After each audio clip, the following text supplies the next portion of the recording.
তেওঁ যোৱা শনিবাৰে পুৱা 10:30 মান বজাত ব্ৰেইন ষ্ট্ৰক হৈছিলে আৰু তেওঁক লগে লগে তেওঁৰ ঘৰৰ সমীপৱৰ্তী সঞ্জীৱনী হস্পিটেলত ভৰ্তি কৰোৱা হৈছিলে। তাত 5-6 ঘণ্টা তাত থাকিলে।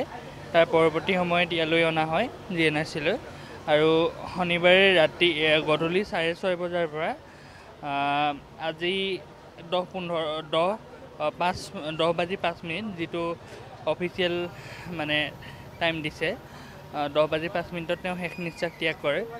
তেওঁ অকল আমাৰ সাহিত্যই নহয়, গোটেই ভাৰতীয় সাহিত্যৰ এজন প্ৰথিতযশা কবি। তেওঁৰ এই প্ৰস্থান আমাৰ বাবে এক অপূৰণীয় ক্ষতি আৰু কি ক'ম, আচলতে আমাক বিভিন্ন ক্ষেত্ৰত প্ৰেৰণা যোগাই পোহৰ কৰি তোলা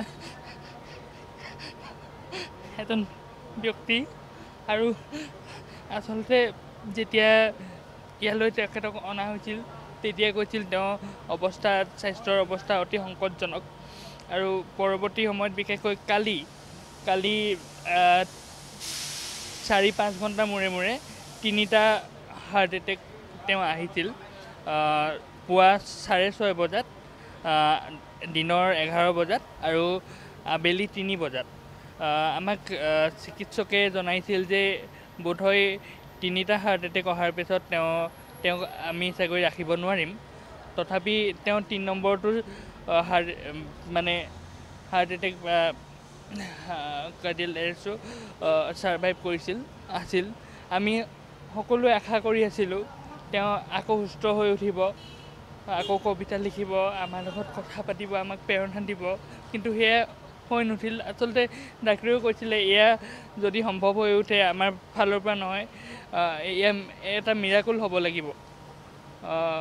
এয়া কিছু অৱধাৰিত হ'লেও, এই সত্যটো অৱধাৰিত আছিল যদিও আমাৰ বাবে সদায় এটা প্ৰাৰ্থনাৰ কাৰণ আছিল তেওঁ সুস্থ হৈ উভতি অহাটো।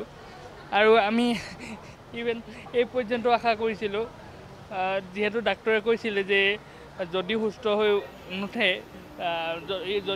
হৈ উঠে তেওঁ হয়তো সম্পূৰ্ণ সুস্থ হৈ নুঠিব পাৰে। আমি একো নহ'লেও সেইটো আশা কৰিছিলোঁ। মানে তেওঁ লাগিলে যি অৱস্থাতে নাহক কিয়, এটা জীৱন তেওঁ ঘূৰাই পাব লাগে, যি অৱস্থাতে লাগিলে পৰৱৰ্তী জীৱন তেওঁ অতিবাহিত নকৰক কিয়। আৰু আমাৰ বাবে এয়া অতি দুখৰ কথা, অসমীয়া কবিতাৰ কাৰণে, অসমীয়া সাহিত্যৰ কাৰণে, ভাৰতীয় সাহিত্যৰ কাৰণে।